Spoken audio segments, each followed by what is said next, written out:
COVID-19, en mi opinión, indudablemente ha afectado, sigue afectando y por supuesto seguirá afectando los derechos fundamentales a la vida, a la salud, a la integridad personal, al trabajo, a la alimentación, a la educación, el derecho a la familia y muchos más.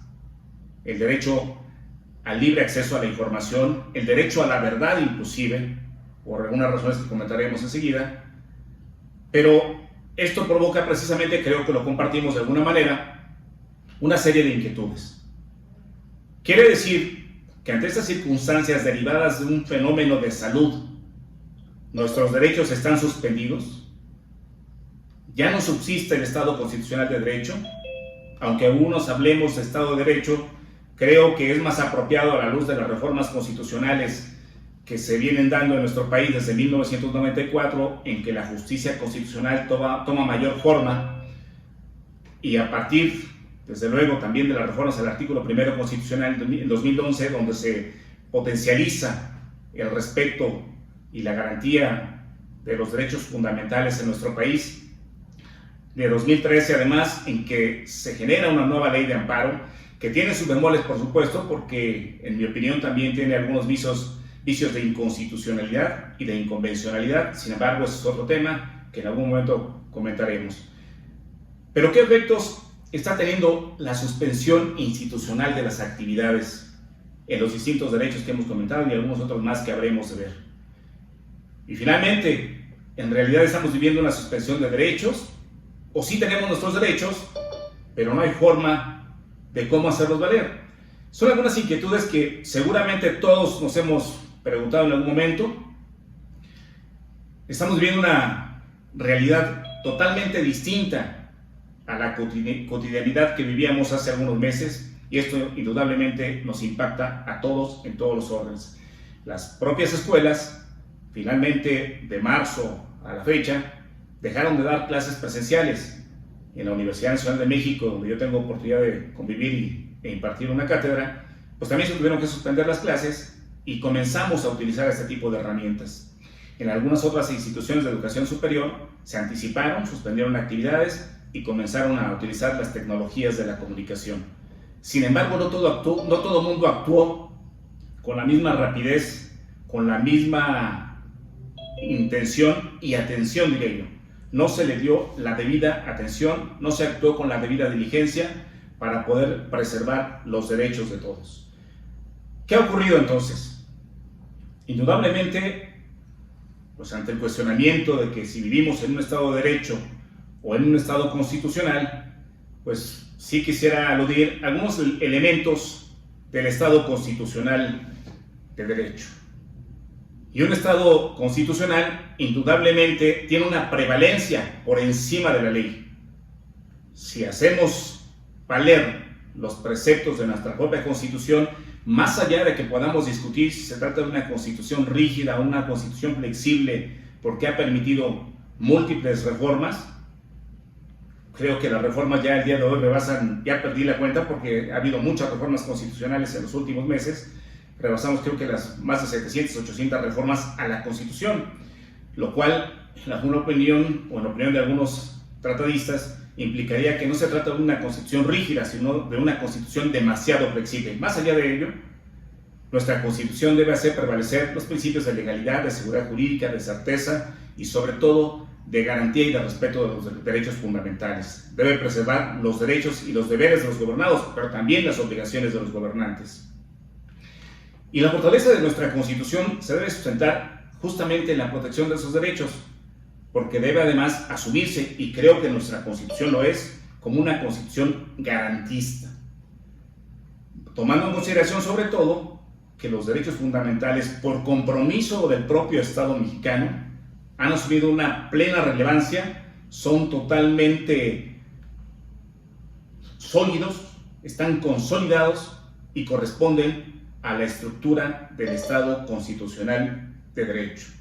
Hablamos entonces de un garantismo de los derechos humanos o derechos fundamentales, de un Estado constitucional y por supuesto que de ello deriva la justicia constitucional.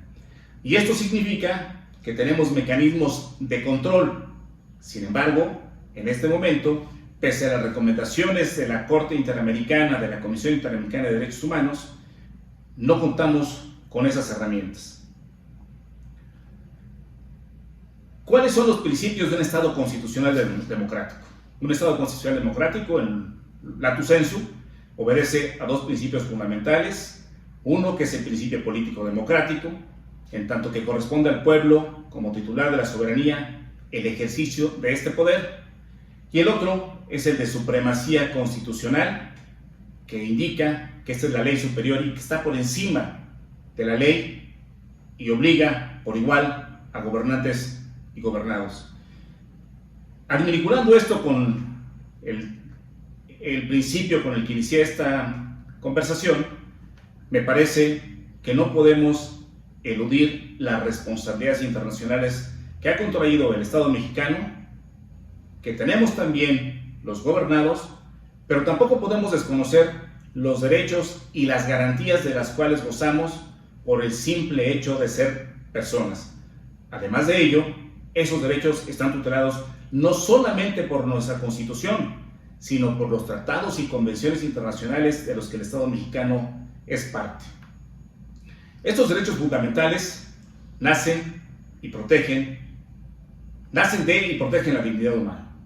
Son inherentes a la persona humana, al ser humano. Tienen estas cualidades y tienen la misma jerarquía los derechos civiles, los derechos políticos, los derechos económicos, sociales, culturales y ambientales, más allá del tiempo en que hayan evolucionado para poderse hacer exigibles y justiciables, que son dos requisitos medulares que se requiere para el ejercicio pleno y darles además absoluta vigencia a estos derechos. Son integrales, son indivisibles, son inalienables, universales e interdependientes.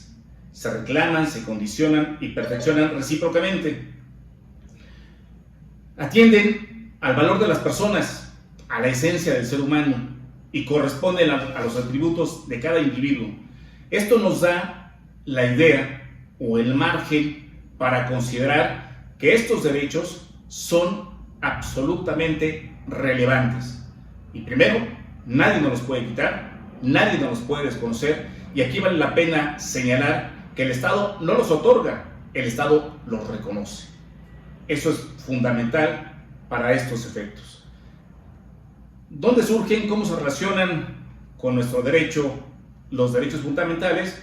Pues surgen en el Sistema Internacional de Derechos Fundamentales, que se refiere a un sistema internacional de protección de derechos humanos, que es un sistema sumamente complejo e interesante por sí mismo.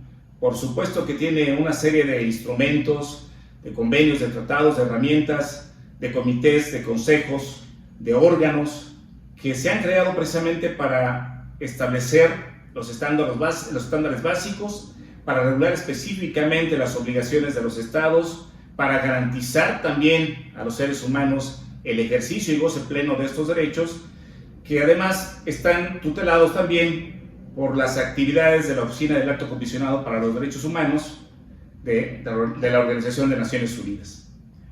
El derecho internacional de los derechos humanos ha sido creado para amparar toda la gama de derechos fundamentales. Y aquí valga la pena comentar que eventualmente nos referimos al sistema internacional o al derecho internacional de los derechos humanos como un derecho universal, en función precisamente, me parece, de esa proyección, de esa intención que tenemos de que efectivamente sea un sistema de protección universal para todos los seres humanos, para todas las personas, sin distinción alguna.